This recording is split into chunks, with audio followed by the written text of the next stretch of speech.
আসসালামু আলাইকুম। অস্ট্রেলিয়ার বিপক্ষে হাসান মাহমুদ প্রথম টেস্টের প্রথম ইনিংসে ৬টা উইকেট নিয়েছিল। দ্বিতীয় ইনিংসে এসে অস্ট্রেলিয়ার দুই ওপেনার ট্রাভিস এবং জ্যাককে বোল্ড আউট করে ফিরিয়ে দিয়েছে। অস্ট্রেলিয়ার ওপেনিং জুটি তিনি একাই ভেঙে দিয়েছে। অস্ট্রেলিয়ার ব্যাটাররা কেন হাসান মাহমুদের বল খেলতে পারছেন না? ২টা ইনিংসে হাসান মাহমুদ যেন একাই ডমিনেট করছে অস্ট্রেলিয়ার ব্যাটারদের বিপক্ষে। হাসান মাহমুদ অপ্রতিরোধ্য। বাংলাদেশ ক্রিকেট ইতিহাসে এরকম পেস বোলার খুব কমই দেখা গিয়েছে। অস্ট্রেলিয়ার মাটিতে অস্ট্রেলিয়ান ব্যাটারদের বিপক্ষে এবং বিশ্বের সেরা ব্যাটারদের বিপক্ষে যেভাবে বোলিংটা করছেন হাসান মাহমুদ, খেলতেই পারছেন না ট্রাভিস হেডের মতো একজন ক্রিকেটার।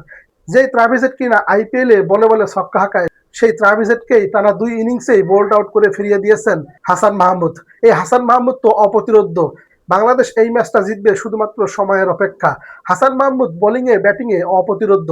প্রথম ইনিংসে হাসান মাহমুদ যে ব্যাটিংটা করেছেন, তিনি যে ৯৬টা বল খেলেছেন, রান কয়টা করেছে এগুলো বলবো না, তিনি যত সময় ব্যাটিংটা করেছেন সেই ব্যাটিংটা কিন্তু বাংলাদেশের জন্য অনেক কার্যকর হয়েছে।